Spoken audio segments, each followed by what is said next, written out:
sont bien conduits. Merci, merci beaucoup. Merci à tous d'être là. Donc voilà la troisième représentation de notre spectacle de fin d'année, c'est comme les enfants. C'est l'atelier des seniors.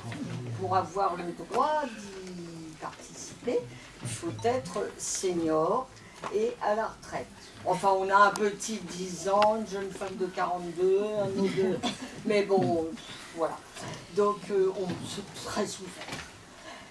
Ce groupe, c'est la ville de Vernon qui l'avait proposé en 17-18. Et on a commencé avec une petite dizaine. Il y en a qui sont toujours là. Et depuis, bon, il y a eu le Covid. Mais on a toujours joué pour vous et avec plaisir. Alors, dans notre équipe, nous avons François, et oui, non, mais c'est une alarme pour midi. Et qui a écrit une pièce avant le Covid, puis il est tombé malade. Alors, le Covid a tout arrêté, évidemment. Il est tombé très gravement malade. Et quand il est revenu à notre grande joie, il était en pleine forme, il a joué l'an dernier, et cette année on a dit « Eh bien, on la monte ta pièce !» Et il l'a reprise avec beaucoup de plaisir. C'est une comédie, ça s'intitule Le Testament. C'est une pure comédie, un petit peu légère par moments, un petit peu... Bon, et voilà. Il était très content de la jouer. Et puis voilà qui nous a quittés cet hiver. Et on a eu à cœur de la continuer, de reprendre son histoire et de la continuer. Bien sûr, il a été remplacé. Alors, c'est la deuxième partie. En première partie, nous allons vous présenter des sketchs de Raymond DeVos. Vous connaissez peut-être. Entendu parler un peu. Bon, donc, première partie, Raymond DeVos. Deuxième partie, le Testament. Vous avez le programme. Ensuite, on vous invite à boire un petit verre. Et après, c'est une longue soirée, vous allez passer avec nous. Comme dirait mon médecin, je vous garde longtemps pour pas cher. Eh bien, vous en avez pour votre argent, pour 5 €, il y a 3 parties. Donc, la troisième partie, eh bien, c'est un hommage, un souvenir de François. Donc, notre ami Muriel, qui est professionnelle, a rassemblé des photos et des vidéos. Et voilà, on va le revoir parmi nous. Alors, si ça vous fait plaisir, vous pouvez rester. Sinon, voilà, vous faites ce que vous voulez. Mais comme ça, les comédiens vont pouvoir voir leur ami. S'il vous plaît, pensez à vos portables, si vous voulez bien les éteindre. Alors, ce travail que vous voyez ce soir est donc un travail mené par des personnes qui ne sont pas toutes très très jeunes et qui parfois ont des pannes de mémoire. Il faut les excuser. Mais pas toujours. Hein. Des fois, ça va très très bien. Donc, quand on me demande combien de temps dure le spectacle, non, mais c'est une équipe formidable et ils ont fait un super boulot. Je vous remercie.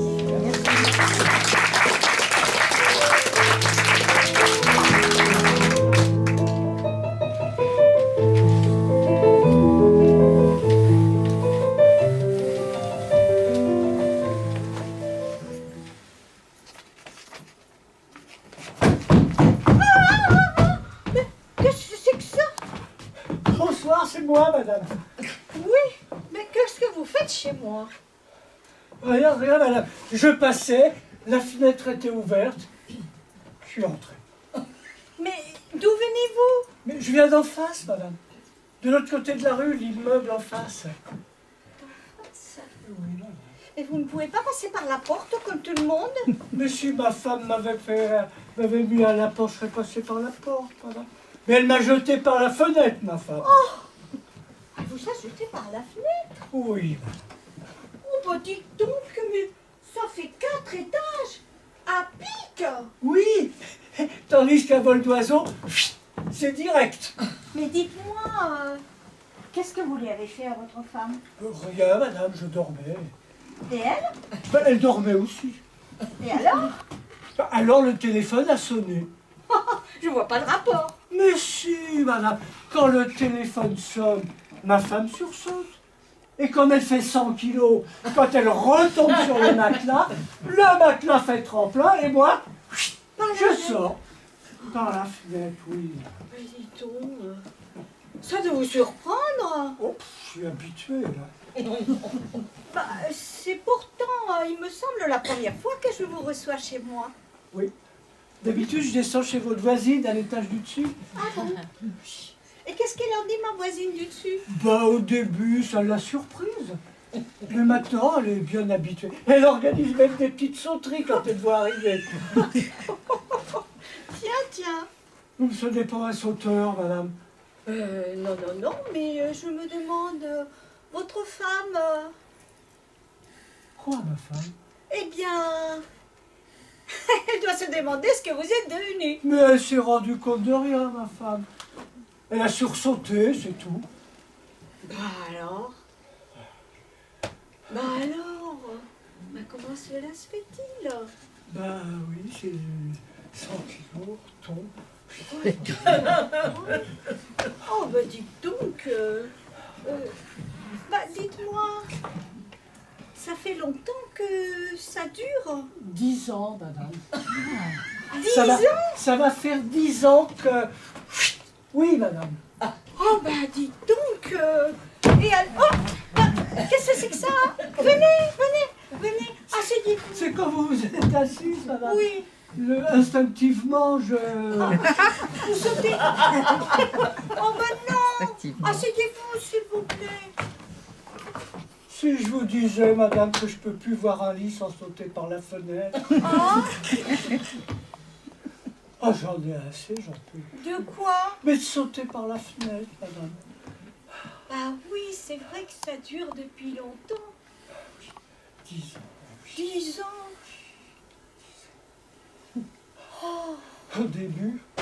Au début, ça m'amusait, j'étais jeune. Oh, bah vous êtes pas si vieux que ça. Ah oui, mais c'est vrai, il y a des jeunes qui ne feraient pas ce que je fais. Hein. Oh, bah ça c'est sûr. Ah bah tiens, c'est qu'il faut pas la rater, la fenêtre. Hein. Parce que ça arrive. Bah tiens, et quand elle est fermée, Oh, alors qu'est-ce que vous faites? ben je frappe, je m'agrippe. On vous ouvre? Ben, on me connaît. Bah oui, mais dites-moi, et quand il n'y a personne? Quand il n'y a personne, eh ben je casse la vitre. Oh, ben ça alors, mais c'est que ça va loin, ça. Ça, madame, c'est vol avec effraction. Oh là là, mais c'est pas une vie, ça. Vous partez déjà? Je vous ai dérangé, vous alliez vous coucher, Oh madame. non, Je suis mais non. désolé. Revenez me voir. Mais c'est ça, je ferai peut-être un saut un de ces soirs. Hein? Voilà. Si je suis pas trop indiscret, Oui. combien pesez-vous? Pardon, Ben oui, votre poids net, oui, net, dépouillé de tout artifice. dépouillé de tout artifice. Oui, madame. 50 kilos. Idéal, 50 kilos. Oui. Oh, avec vous, on doit pouvoir dormir tranquille. Comment? Non, je veux dire que il n'y a pas de quoi sauter au plafond. Oh, dites donc, pardon. Sortez, monsieur. Non, pas par là. Par la porte. Oh, ça fait drôle. Par la porte? Oui, monsieur. Eh ben.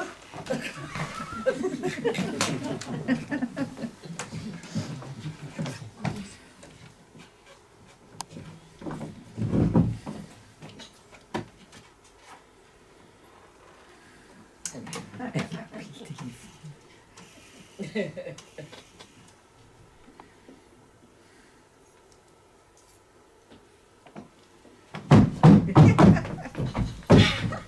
devez me prendre pour une sauteuse. Raccrochez, madame! Vous empêchez ma femme de dormir.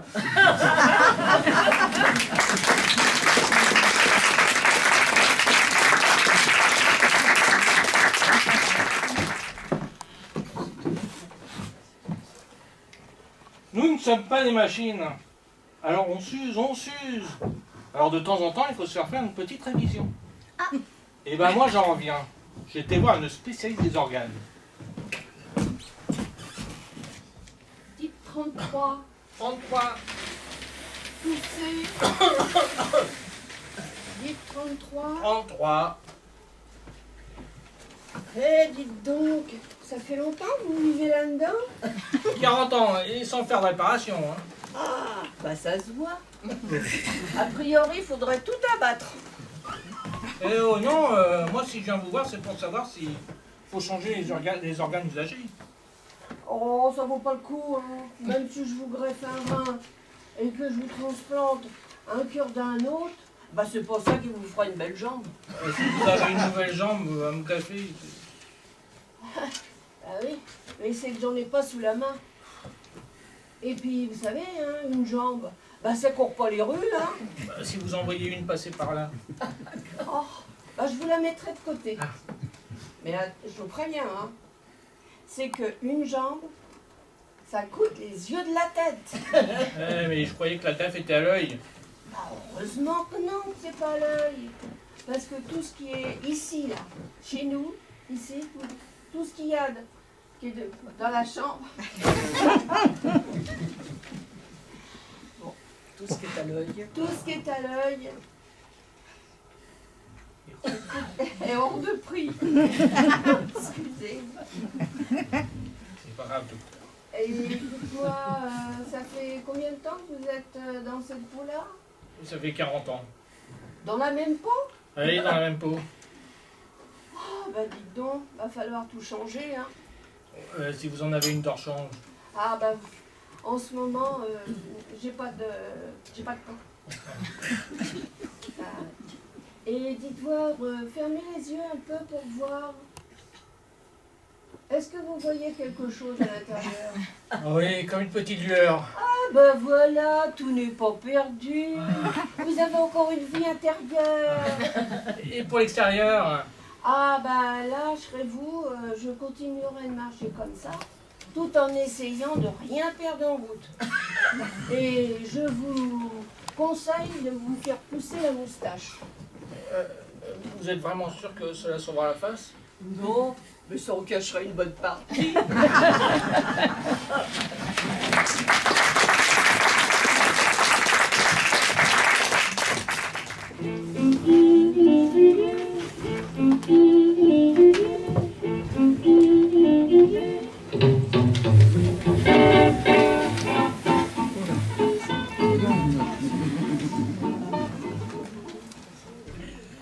L'essence va augmenter. L'essence va encore augmenter. Eh ben, ça vous est égal, vous? Ça vous dérange pas que l'essence augmente encore? Mais si vous y mettiez un peu du vôtre aussi, au lieu d'acheter des 25-30 litres, vous n'avez qu'à faire comme moi. Moi, j'en prends pour 100 francs. Ça fait des années que j'en prends pour 100 francs. Et ben, le prix bouge pas. Ah oui, mais vous allez de moins en moins loin, hein? Ben, je vais où je veux. Je vais où je veux.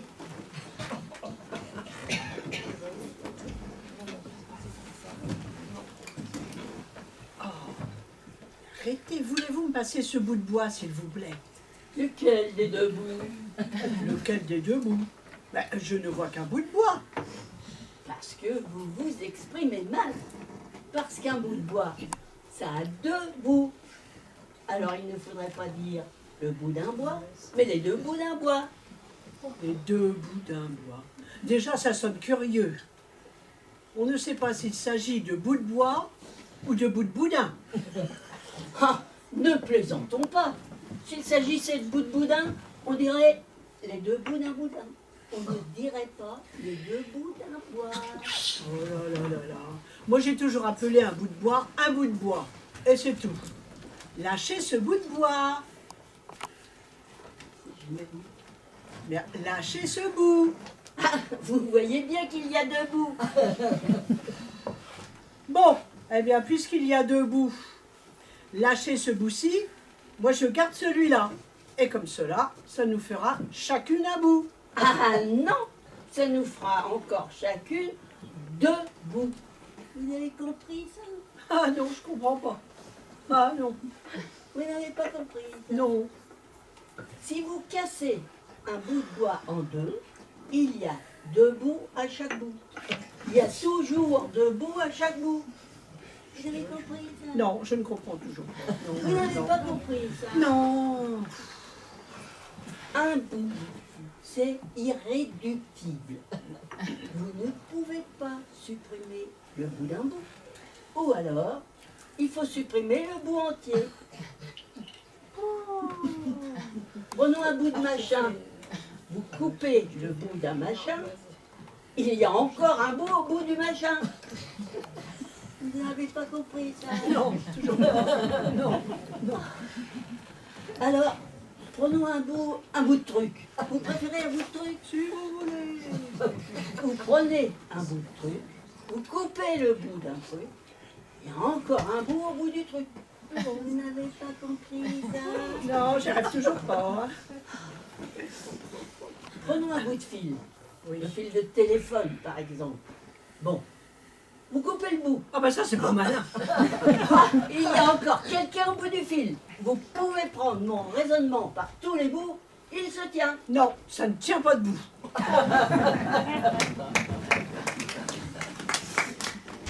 Récemment, je suis allée dans une auberge pour y dîner. Sur la carte, il y avait marqué poussin rôti. Alors, j'ai commandé un poussin rôti. J'ai vu arriver un petit poussin dans une assiette. Je n'en ai fait que toucher. Vous avez déjà vu un petit poussin? C'est une petite boule jaune, c'est mignon comme tout. Ça fait cuit, cuit, cuit. Ah non, il n'était même pas cuit. Je n'en ai fait que toucher. Ça aurait été une vieille poule encore. Bon, elle a vécu, elle a fait son temps. Mais un petit poussin. J'aurais mieux fait d'aller me faire cuire un œuf. Ah non! Parce que quand on va faire cuire un œuf, Ouais. c'est comme si on envoyait se faire cuire un petit poussin. Parce que qu'est-ce qui fait le poussin? Ben, c'est l'œuf. Et encore, on ne sait pas tout. Il y a ce fameux dilemme que tout le monde connaît. Qu'est-ce qui fait la poule? Non, qu'est-ce qui fait l'œuf? C'est la poule. Mais qu'est-ce qui fait le coq? Oh. Jusque-là, il n'y a rien à dire. Qu'il n'y a pas de poule sans œuf. Sans œufs? Les coqs, comme il n'y a pas de coq sans ailes. Sans ailes? Ben, les poules. Sans ailes, il n'y aurait ni coq, ni poule, ni poussin. Eh bien, ce serait tant mieux parce que, au moins, j'aurais commandé autre chose. Quoi? Du veau, par exemple. Oh non, mais attendez, vous avez déjà vu un petit veau? Un vieux bœuf encore. Bon, il a vécu, il a fait son temps. Mais un petit veau? Vous avez déjà vu une petite tête de veau à la vinaigrette? Ah, j'aurais mieux fait de commander un œuf. Parce que, comme on dit, qui mange un œuf mange un œuf. Je viens de voir sur un mur une inscription. Faites l'amour, ne faites pas la guerre. C'était écrit. Hein. Faites l'amour, ne faites pas la guerre. On vous met devant un choix. Faites l'amour, ne faites pas la guerre. Il y en a peut-être qui voudraient faire autre chose. D'abord, il est plus facile de faire l'amour que de faire la guerre. Pour faire la guerre, déjà, il faut faire une déclaration. Bah, pour faire l'amour aussi. Oui, mais c'est quand même plus facile de faire une déclaration d'amour qu'une déclaration de guerre. Dans l'histoire de France, il y a des exemples. À Don Rémy, il y avait un jeune berger qui était amoureux d'une bergère qui s'appelait Jeanne. Il voulait faire la guerre, l'amour. Il voulait faire l'amour. Elle voulait faire la guerre. Elle est devenue pucelle à Orléans. Le repos de la guerrière, elle ne voulait pas en entendre parler. Eh oui, on ne peut pas dire que ce soit l'amour qui ait consumé Jeanne. Remarquez, si on fait l'amour, c'est pour satisfaire l'essence. Mais c'est pour l'essence qu'on fait la guerre.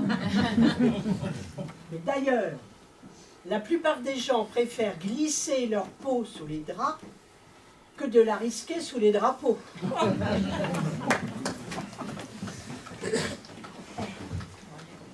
Connaissez-vous ce qui s'est passé récemment à la dernière conférence des Neufs sur l'Europe agricole? Ah oui, je l'ai lu. Oui, Oui, tout à fait. Tandis que les 9 ministres de l'Agriculture discutaient du prix du porc, un paysan mécontent a fait entrer 9 veaux dans la salle. une confusion. On ne savait plus qui était qui.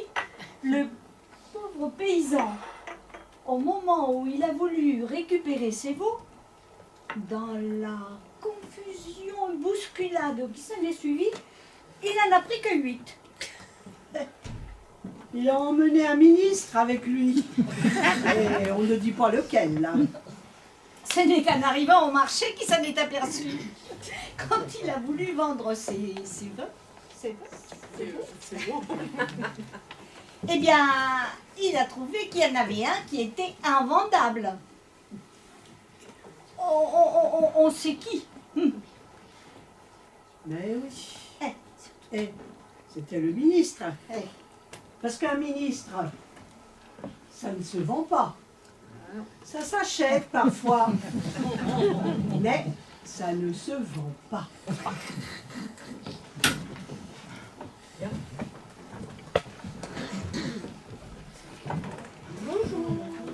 Bonjour. Bonjour. Où est la mer, s'il vous plaît? La mer, elle est démontée. Vous la remontez quand? C'est une question de temps. Mais nous, on est ici pour 3 jours. Ah, ben en 3 jours, l'eau a le temps de couler sous le pont.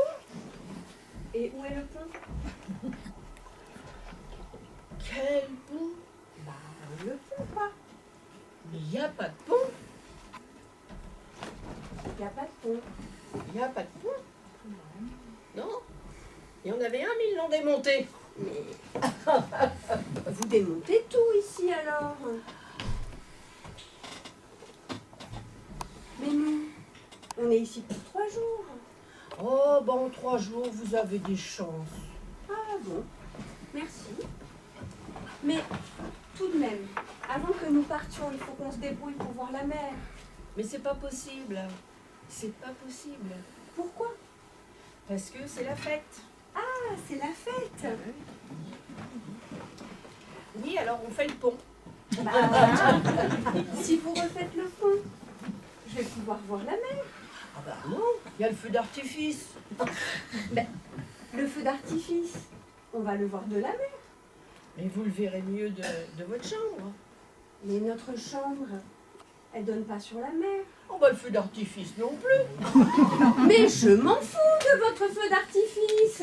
Je veux voir la mer. Mais c'est pas possible. C'est pas possible. Comment? Comment? Parce qu'il y a les gradins. Il y a des gradins. Ah oui. Ils ont mis des gradins sur la plage pour voir le feu d'artifice. Eh ben, je vais pouvoir voir la mer. Ah non. Et les gradins, vous les démontez quand? Quand la mer sera remontée. Et la mer, vous la démontez quand? La mer remontée Quand vous serez parti. Ah, merci.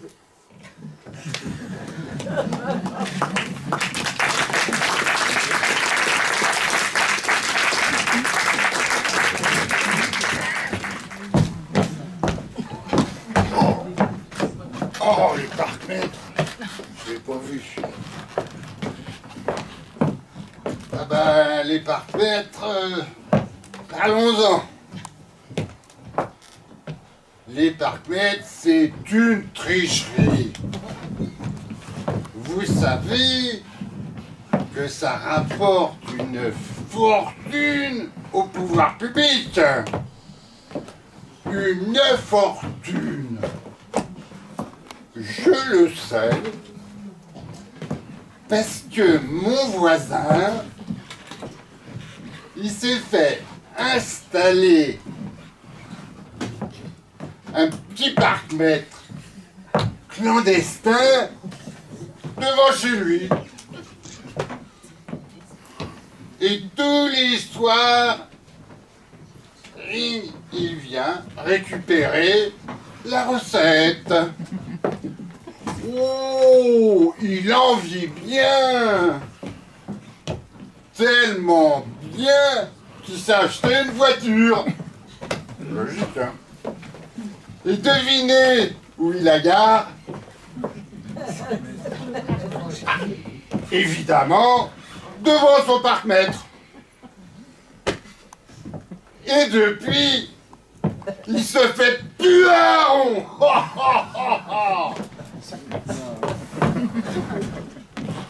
Mais alors là, hein, c'est de sa faute, hein.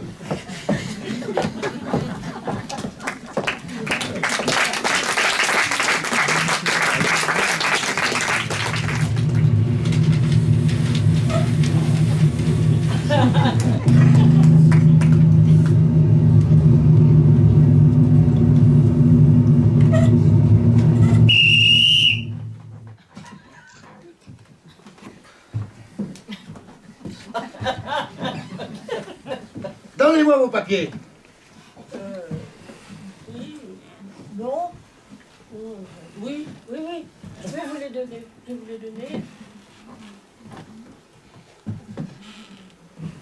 Là. Je vous ai fait peur, hein? Bon. Je vous ai pas fait peur? Si, oui, vous m'avez fait peur. Hein. Mais qu'est-ce que j'ai fait? Vous voyez pas que c'est interdit de stationner? Bah, c'est vous qui m'avez appelé. Je vous ai fait signe parce que c'est l'heure de la leçon du petit. T'as vu comment j'ai fait? Allez, à toi.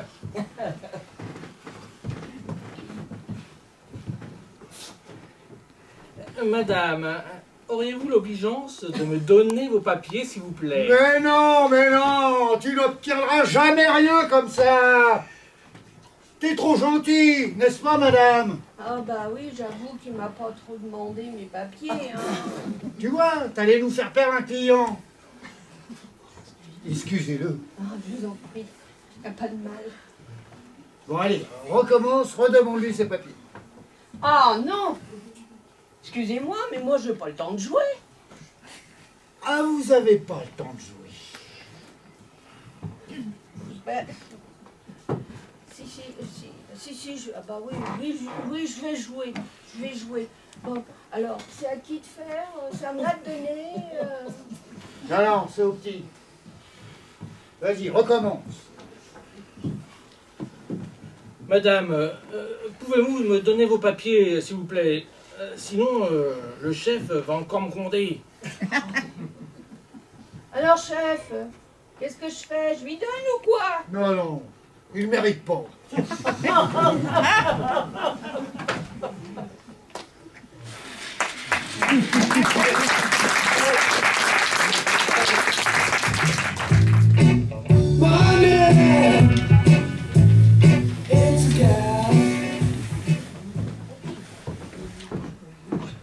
sais pas si vous croyez en la sorcellerie. Moi, je voulais pas y croire. Jusqu'au jour où je me suis aperçu que j'étais possédé du percepteur. Oui, envoûté, possédé par le percepteur. Depuis quelque temps déjà, je le voyais qui rôdait autour de ma maison. Il allait et venait. Il semblait dessiner, tout en marchant, des figures géométriques. En fait, il prenait des mesures fiscales. J'avais observé également qu'à chaque fois qu'il revenait, je payais un nouvel impôt sur le revenu. Et un soir, en rentrant chez moi, je trouve une lettre d'impôt clouée sur ma porte. C'était un premier avertissement. Je dois dire que je ne l'ai pas pris de sérieux. Je me suis simplement un peu étonnée. J'ai dit, tiens, au lieu de glisser la feuille sous la porte, il la cloue. Méthode moderne. Bon. Quelque temps plus tard, en faisant le tour du propriétaire, je découvre à chaque angle de ma propriété, tracé au sol, des lettres cabalistiques. Il y avait un T, un V et un A. À vol d'oiseau, TVA.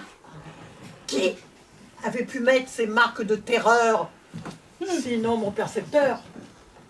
Connaissez-vous le sens secret et fiscal de ces trois lettres? Si vous prenez les deux premières, TV, Avez-vous payé? Oh, pardon. cela veut dire Avez-vous payé la taxe sur la TV? VA Va payer la taxe sur la TV. et TA traduit. Hâtez-vous de payer la taxe sur la TV. Ah, C'est un rappel à l'ordre constant. Même si vous lisez les lettres à l'envers, ça signifie encore quelque chose. AV, Avez-vous payé? AT, hâtez-vous de payer. VT, Vêtez-vous et hâtez-vous de payer la taxe sur la TV. Là, j'ai manqué de sens civique. J'aurais dû me vêtir et me hâter d'aller payer la taxe sur la valeur ajoutée. Au lieu de quoi, je me suis rendue au siège de la sécurité sociale pour me faire rembourser d'une somme importante qui m'était due depuis fort longtemps. Oh, j'en oubliais presque mon percepteur. Avez-vous déjà entendu ululer un percepteur dans la nuit? C'est sinistre, horrible.